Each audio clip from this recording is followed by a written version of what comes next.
बिस्मिल्लाहिर्रहमानिर्रहीम। अस्सलाम वालेकुम friends, hello guys, welcome to legal YouTuber channel. दोस्तों उम्मीद है आप सब खैरियत से होंगे। दोस्तों इस टाइम काफ़ी ज़्यादा लोग कनाडा का विजिटर वीज़ा या टूरिस्ट वीज़ा अप्लाई करने की सोच रहे हैं या फिर अप्लाई कर चुके हैं। और ज़्यादातर लोगों की सोच यही होती है कि अगर हमारा विजिटर वीज़ा या टूरिस्ट वीज़ा अप्रूव हो जाता है तो हम कनाडा जाकर जॉब फाइंड करेंगे और देन अपने विजिटर वीज़ा या टूरिस्ट वीज़ा को वर्क परमिट में कन्वर्ट करा लेंगे।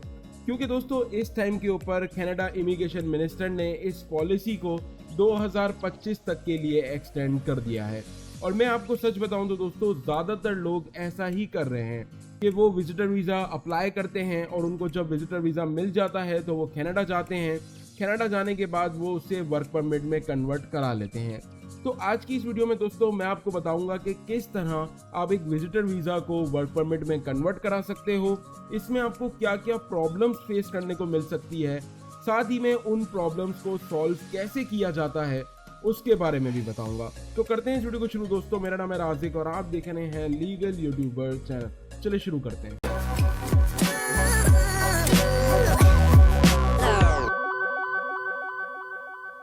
वीडियो को स्टार्ट करने से पहले दोस्तों बता दूं कि जिन्होंने अब तक चैनल को सब्सक्राइब नहीं किया तो ये प्लीज नीचे रेड बटन होगा, इसको दबा दो, बटन को दबा बिल्कुल मत भूलना ताकि आपको मेरा हर नोटिफिकेशन सबसे पहले देखने को मिले। फ्रेंड्स, विजिटर वीजा अगर आप अप्लाई करने की सोच रहे हो या फिर अप्लाई कर चुके हो या फिर आपके पास पहले से कनाडा का विजिटर वीजा मौजूद है तो फिर आपने कन्वर्ट इन वर्क परमिट वाला जो ऑप्शन है उसे जरूर सेलेक्ट करना चाहिए। क्योंकि इस टाइम दोस्तों ये एक काफी अच्छा ऑप्शन है जो कि कनाडा में आपको सेटल करा सकता है और आप अपनी फैमिली के साथ कनाडा में सेटल हो सकते हो।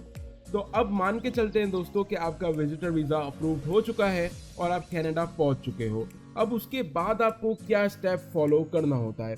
अब सबसे पहला जो स्टेप आता है दोस्तों आपके सामने वो है जॉब ऑफर विथ LMIA। अब इसके दो तरीके हैं, एक आसान तरीका है और एक थोड़ा सा मुश्किल है। तो सबसे पहले हम बात करते हैं आसान की। फ्रेंड्स देखो, अगर आप एक ऐसे पर्सन हो जिसको कनाडा में लैंड होने के बाद कुछ भी समझ नहीं आ रहा कि अब वो क्या करे, आपके कनाडा के अंदर कोई भी कॉन्टेक्ट मौजूद नहीं है या फिर आप खुद से जो है वो जॉब सर्च नहीं कर पा रहे, तो फिर आपके पास बेस्ट ऑप्शन ये है कि आप एक एजेंट हायर कर लो। अब वो एजेंट आपको तमाम चीज़ें प्रोवाइड कर देगा, लाइक LMIA, जॉब ऑफर, और अगर कोई और भी प्रॉब्लम होगी तो उसे भी रिजॉल्व कर देगा। क्योंकि एजेंट्स के पास दोस्तों कॉन्टैक्ट्स काफ़ी ज़्यादा होते हैं, उनको पता होता है कि इस टाइम के ऊपर ऐसा कौन सा एम्प्लॉयर है जो वर्कर को फाइंड कर रहा है, तो एजेंट आपको बिल्कुल आसानी LMIA दिला सकते हैं। लेकिन अब आती है दोस्तों मेन बात जो कि है फीस। दोस्तों इस टाइम के ऊपर कनाडा में एजेंट्स LMIA दिलाने का कम से कम 25,000 कैनेडियन डॉलर से लेके 50,000 कैनेडियन डॉलर तक चार्ज कर रहे हैं जो कि आपको देने होंगे। अच्छा, अब काफ़ी लोग पूछते हैं कि सर ये इनलीगल नहीं है कि ये इतनी बड़ी अमाउंट चार्ज कर रहे हैं, वो भी LMIA के लिए। तो फ्रेंड्स इनलीगल बिल्कुल है, लेकिन एजेंट कभी भी आपसे ये बात नहीं बोलता कि ये जो मैं आपसे पैसे ले रहा हूँ ये LMIA देने के ले रहा हूँ, बल्कि वो आपको ये बोलेगा कि ये मेरी फीस है, जिसकी वजह से वो लीगल हो जाता है और कनाडा गवर्नमेंट भी उसका कुछ नहीं कर सकती, क्योंकि वो उसकी अपनी मर्जी है कि वो कितनी फीस चार्ज करता है। जैसे अगर आप किसी डॉक्टर के पास जाते हो तो डॉक्टर की अपनी फीस होती है, किसी लॉयर के पास जाते हो तो लॉयर अपने हिसाब से आपसे फीस चार्ज करता है। ऐसे ही ये एजेंट भी ये कहेंगे आपको कि ये मेरी फीस है जो आपको पे करनी होगी। लेकिन दोस्तों आपको मल्टीपल एजेंट से कांटेक्ट करना चाहिए और जिसकी प्राइस आपको कम से कम लगे या एक जेन्युइन बंदा लगे तो आपने उसी को ही अपना काम देना है और उससे LMIA लेना है। और एक और चीज़ आपने बहुत ज़्यादा अपने दिमाग में रखनी है दोस्तों कि कभी भी आपने पैसे फौरन नहीं देने, वरना तो आपके साथ स्कैम हो जाएगा। आपने पहले LMIA लेना है, उसको वेरीफाई करना है, देन उसे पेमेंट करनी है। और इस टाइम मोस्टली लोग इसी स्टेप के थ्रू कनाडा में जॉब हासिल कर रहे हैं, क्योंकि दोस्तों इस टाइम एम्प्लॉयर ने भी यही काम शुरू कर दिया है और एजेंट जो आपसे इतनी बड़ी अमाउंट चार्ज कर रहा है वो पूरी की पूरी वो अपने जेब में नहीं डालने वाला। उसमें से 70% जो अमाउंट होती है वो एम्प्लॉयर एजेंट से ले लेता है जॉब ऑफर देने के, और इसी की वजह से एजेंट आपसे इतनी बड़ी अमाउंट चार्ज करता है, क्योंकि आजकल कनाडा के एम्प्लॉयर्स ने भी यही काम शुरू कर दिया है। तो अगर आप ये ऑप्शन सेलेक्ट करने की सोच रहे हो दोस्तों, तो प्लीज़ पहले आपने मल्टीपल कॉन्टैक्ट्स बनाने होंगे, मतलब मल्टीपल एजेंट्स को पकड़ना होगा, सारी चीज़ें उनसे पूछनी होगी। फिर जो एजेंट आपको अच्छा लगे, जेन्युइन लगे, उसके पैसे भी रीजनेबल हो, आपकी पॉकेट उसके लिए अलाउ कर रही हो, तो फिर आप इस स्टेप को फॉलो कर सकते हो। लेकिन दोस्तों मैं किसी को भी पहला ऑप्शन लेने की एडवाइस नहीं करता। मतलब जो अभी मैंने आपको बताया कि आप एजेंट हायर करो और उसी के जरिए LMIA और जॉब ऑफर ले लो, तो ये वाला जो ऑप्शन है मैं किसी को भी एडवाइस नहीं करता कि वो ये ऑप्शन ले। आपको लेना चाहिए सेकंड ऑप्शन, जो कि अभी मैं आपको बताने जा रहा हूँ। तो चलते हैं दोस्तों जॉब बैंक की ऑफिशियल वेबसाइट पे, और वहां मैं आपको एक प्रो टिप देता हूं कि अगर आप कनाडा के अंदर एज अ विजिटर वीजा पर हो तो किस तरह आप बिल्कुल आसानी जॉब हासिल कर सकते हो। तो अब आपके सामने दोस्तों आ चुकी है jobbank.gc.ca, जो कि कनाडा की ऑफिशियल वेबसाइट है। अभी आप यहाँ पे देख सकते हो दोस्तों कि 1,30,000 जॉब ओपनिंग्स हुई हुई हैं। ठीक है, मतलब 1,30,000 जॉब्स यहाँ पे मौजूद हैं। अब आपने करना यह है कि यहाँ पे आपने अपने ऑक्यूपेशन के हिसाब से यहाँ पे कीवर्ड डालना है, लाइक आप नर्स हो या फिर जिस भी चीज़ की आप जॉब ढूंढ रहे हो वो आपने यहाँ पे डालना है। अच्छा, लोकेशन के अंदर अब आपने इस चीज़ को समझना है दोस्तों कि आपने कभी भी जब आप पहली बार वहाँ जाते हो और आपको जॉब ऑफर की इतनी ज़्यादा ज़रूरत है, तो उसके लिए आपको कोई भी बड़ी सिटीज़ को टारगेट नहीं करना। हमेशा आपने छोटे इलाकों को टारगेट करना है, क्योंकि वहाँ पे एम्प्लॉयर्स को वर्कर्स मिल नहीं रहे होते, जिसकी वजह से आपको जॉब ऑफर बिल्कुल आसानी से मिल सकती है। अगर आप छोटी सिटीज़ को टारगेट करो, छोटे एरियाज़ को टारगेट करो, तो आपको बिल्कुल आसानी से जॉब मिल सकती है। इसके अलावा मैं आपको बताता हूँ, जैसे कि मैंने यहाँ पे ऑल कनाडा लिख के सर्च कर लिया। अब सर्च करने के बाद मैं आपको बताता हूँ कि इसके अलावा आप और मज़ीद क्या फ़िल्टर्स लगा सकते हो। अब जैसे ही आप नीचे आओगे, आपके सामने एक तो सिटीज़ आ जाएंगी, तो आपने ऐसी सिटीज़ चूज़ करनी है जिसमें ज़्यादा कंपटीशन ना हो और जॉब आपको आसानी से मिल जाए। इसके अलावा दोस्तों आपने यहाँ पे आना है, जॉब सर्च के अंदर वेरीफाई जॉब के ऊपर आपने क्लिक कर देना है। अब यहाँ पे आपने क्लिक करने के बाद दोस्तों यहाँ पे आपने सेकंड ऑप्शन पे क्लिक करना है, जो कि है कैनेडियंस एंड इंटरनेशनल कैंडिडेट्स। इसके ऊपर आप जैसे ही टिक करोगे, आपके सामने उसी टाइप की जॉब्स आना शुरू हो जाएगी। अब हम चलते हैं लाइक ये क्लीनर की जॉब के ऊपर। जैसे ही आप क्लीनर की जॉब के ऊपर आते हो, वहाँ पे आपके सामने सैलरी वगैरह भी मेंशन होगी, कितने आवर्स आपको वीकली काम करना होगा वो भी लिखा होगा, वैकेंसीज कितनी चाहिए वो भी लिखा होगा। अच्छा, अब यहाँ पे देखो आपके सामने क्या लिखा हुआ है, who can apply to this job. आपने अब जो भी जॉब के लिए अप्लाई करना है, इन रूल्स को पहले पढ़ना है, क्योंकि आपको जॉब ऑफर चाहिए वो भी जल्दी। तो आपको रिस्पॉन्स बहुत ज़्यादा अच्छा देखने को मिलेगा अगर आप इन चीज़ों को फॉलो करोगे। अब यहाँ पे क्या लिखा है कि who can apply to this job, तो यहाँ पे देखो पहले पे लिखा हुआ है कैनेडियन सिटीजन्स, PR होल्डर्स, इसके अलावा टेम्परेरी रेजिडेंट्स, और इसके अलावा लिखा हुआ है अदर कैंडिडेट्स विथ और without a valid Canadian work permit. तो इसका मतलब है दोस्तों कि आप इस जॉब के ऊपर अप्लाई कर सकते हो और यहाँ से आपको 100% रिस्पॉन्स देखने को मिलेगा। तो आपने अपनी रिज्यूम अच्छी बना लेनी है और फिर इस जॉब के लिए अप्लाई कर देना है। जैसे ही आप क्लिक करोगे शो हाउ टू अप्लाई, इस एम्प्लॉयर की तमाम डिटेल्स आ जाएगी और आपने इसमें अप्लाई कर लेना है। मैं 100% बोल सकता हूँ 2 से 3 जॉब्स में अप्लाई करने के बाद आपको रिस्पॉन्स देखने को मिल जाएगा, लेकिन शर्त यह है कि आप कनाडा में मौजूद हो एज अ विजिटर वीज़ा पर, तभी आपको ये जॉब मिल सकती है। इसके अलावा हम आ जाते हैं दोस्तों और कोई जॉब के ऊपर, लाइक लाइट ड्यूटी क्लीनर है। इसके ऊपर जब आप क्लिक करोगे तो अब आप यहाँ पे भी देख सकते हो दोस्तों कि 6 वैकेंसीज हैं। तो ये $16 ये आपको पे करेगा और वीकली आपको 70 से 80 घंटे जो है वो काम करना होगा। तो इसके अंदर भी आप देख सकते हो कि नीचे यही वाला रूल मेंशन है, तो ये जॉब के अंदर भी आप बिल्कुल आसानी से अप्लाई कर सकते हो। इसके अलावा और नीचे आ जाते हैं, लाइक ये है इलेक्ट्रिशियन पे क्लिक करते हैं। अब आप जैसे ही दोस्तों यहाँ पे नीचे आओगे तो आप देख सकते हो कि आपको 28 से 35 कैनेडियन डॉलर जो है वो सैलरी मिलेगी। इसके अलावा 32 से 40 आवर्स पर वीक आपको काम करना होगा। 4 वैकेंसीज इनके पास अवेलेबल हैं।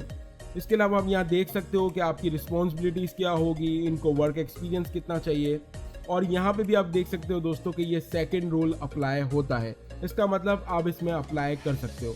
अब ऐसी जॉब्स आपके पास क्यों आ रही है, क्योंकि मैंने जब आपको बताया कि आपने इसके ऊपर टिक करना है। अगर आप ऊपर वाले के ऊपर टिक करते हैं या फिर टिक नहीं करते तो आपके सामने कुछ इस किस्म का ऑप्शन आता है जो मैं आपको दिखाता हूँ। अब आप यहाँ देख सकते हो दोस्तों कि इस जॉब के ऊपर साफ साफ लिखा हुआ है who can apply to this job. आप देख सकते हो you are a Canadian citizen PR holder और टेम्परेरी रेजिडेंट। सेकंड के ऊपर जो रूल है दोस्तों वो है you have a valid Canadian work permit. तो अब आप देख सकते हो दोस्तों कि अगर आपके पास वर्क परमिट है ही नहीं तो आप इन जॉब्स पे अप्लाई नहीं कर सकते। अगर आप करते भी हो तो रिस्पॉन्स देखने को नहीं मिलेगा।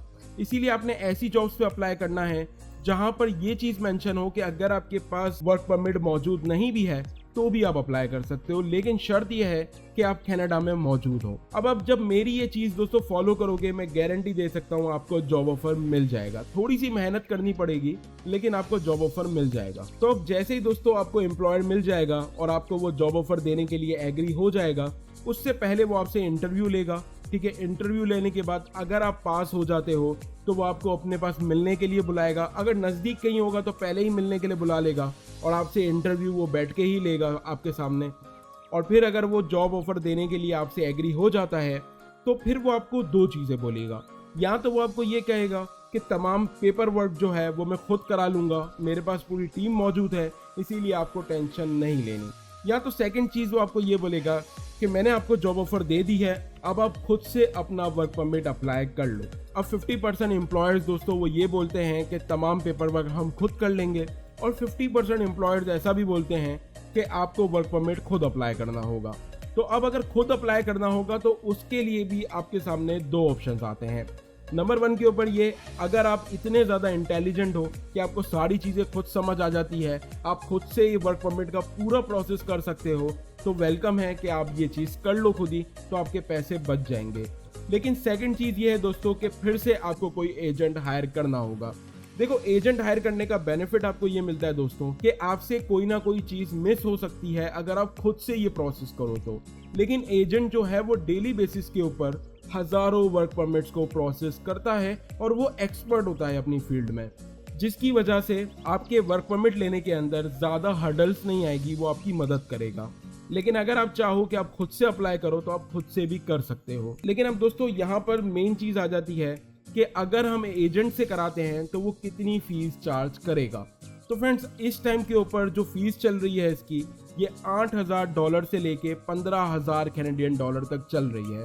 अब आपको वही बात है कि एजेंट्स आपको खुद फाइंड करने होंगे, जो भी बंदा रिजनेबल प्राइस आपसे ले रहा हो आप उससे करवाओ काम। अच्छा, अब जैसे ही दोस्तों आपका LMI ये प्रोसेस हो जाएगा तो फिर आपको कैनेडियन बॉर्डर जाना होगा और वहाँ पे अपना विजिटर वीज़ा को वर्क परमिट में कन्वर्ट कराना होगा। अब वहाँ पे जाने के बाद होगा क्या, वो आपसे इंटरव्यू लेगा। लेकिन जब आप अपने एजेंट से ये बात पूछोगे तो काफ़ी ज़्यादा एजेंट्स तो क्लियर बता देते हैं कि भाई इंटरव्यू थोड़ा सा हार्ड होता है, लेकिन मैं आपको बताऊंगा तो आप चीज़ों को सॉल्व कर लोगे। और कुछ एजेंट्स ऐसे होते हैं जो कि अपने ऊपर ब्लेम ना लें, इसलिए वो आपको बोलते हैं यार कोई इतने ज़्यादा क्वेश्चन नहीं होंगे, नॉर्मली वो क्वेश्चन पूछेगा और इंटरव्यू ज़्यादातर लोगों का क्लियर हो जाता है, तो आपने टेंशन नहीं लेनी। लेकिन दोस्तों ऐसा बिल्कुल भी नहीं है। ये बहुत लकी लोग होते हैं जिनसे सिर्फ 3 से 4 क्वेश्चन पूछे जाते हैं और वो इंटरव्यू में क्लियर हो जाते हैं।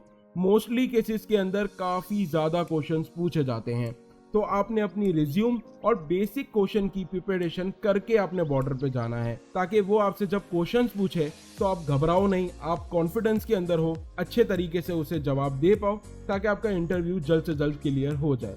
अब कुछ सवाल मैंने आप लोगों के लिए लिख के रखे हैं जो मैं आपको बताता हूँ। सबसे पहला सवाल आपसे पूछेगा कि आपको जॉब कैसे मिली।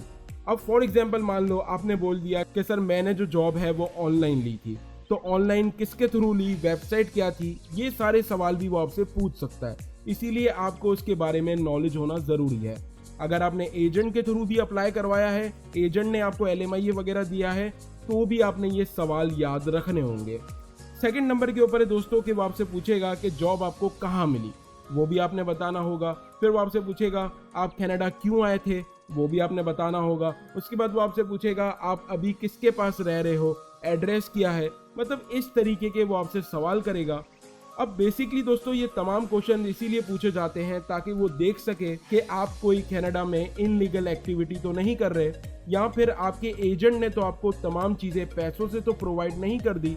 तो ये सारी चीज़ें आपने प्रिपरेशन करके जाना होता है। और अगर आपका इंटरव्यू क्लियर हो जाता है तो आपको वर्क परमिट इशू कर दिया जाता है। और अगर मान के चलो कि अगर आपका इंटरव्यू क्लियर नहीं होता तो वो आपको रिजेक्ट नहीं करेगा। काफ़ी ज़्यादा लोग टेंशन में आ जाते हैं कि यार इतना पैसा खर्च करने के बाद भी अगर इंटरव्यू क्लियर नहीं हो पाया बॉर्डर पे तो फिर क्या होगा? तो फिर ये होगा दोस्तों कि आपको इमिग्रेशन ऑफिसर ये कहेगा कि आप मेरे सवाल के सही जवाब नहीं दे पा रहे, आपके पास आंसर्स क्लियर नहीं है, आप मेरे पास 1 वीक के बाद दोबारा आना और सही से प्रिपरेशन करके आना। तो वो आपको रिजेक्ट नहीं करेगा बल्कि आपको ऑप्शन देगा। तो इसीलिए आपने इतनी ज़्यादा टेंशन नहीं लेनी, आपने फिर प्रिपरेशन करके दोबारा आप जाके अप्लाई कर सकते हो और फिर अगर इंटरव्यू में क्लियर होते हो तो वर्क परमिट मिल जाएगा। बेसिकली दोस्तों ये सिर्फ इसीलिए होते हैं क्वेश्चन ताकि वो ये देख रहे हैं कि आप वाकई कनाडा में टिक पाओगे या नहीं टिक पाओगे। ऐसा ना हो, क्योंकि काफ़ी ज़्यादा एजेंट्स क्या करते हैं, वो एम्प्लॉयर के साथ मिले हुए होते हैं। कनाडा के अंदर भी बहुत ज़्यादा स्कैम्स होते हैं। तो एजेंट्स क्या करते हैं कि आप जैसे लोगों से 25,000 50,000 कैनेडियन डॉलर लेने के बाद LMI आपको दे तो देते हैं, लेकिन 2 से 3 महीने के बाद आपको एम्प्लॉयर जो होता है वो जॉब से निकाल देता है। तो इन्हीं चीज़ों की वजह से ये इमिग्रेशन ऑफिसर्स आपसे इतने ज़्यादा क्वेश्चंस करते हैं। और इसीलिए मैंने कहा कि आपने एजेंट को खुद सर्च करना होगा, खुद ही ढूंढना होगा कि कोई अच्छा एजेंट मिल जाए जो इस तरीके के फ्रॉड आपके साथ ना करे। तो फ्रेंड्स, उम्मीद करता हूँ कि आपको तमाम डिटेल समझ आ गई होगी। अगर इसके अलावा भी कोई क्वेश्चन है तो कमेंट में पूछ सकते हो, मैं बिल्कुल रिप्लाई देने की कोशिश करूँगा। तो मिलते हैं दोस्तों किसी नेक्स्ट वीडियो के अंदर, तब तक के लिए गुड बाय।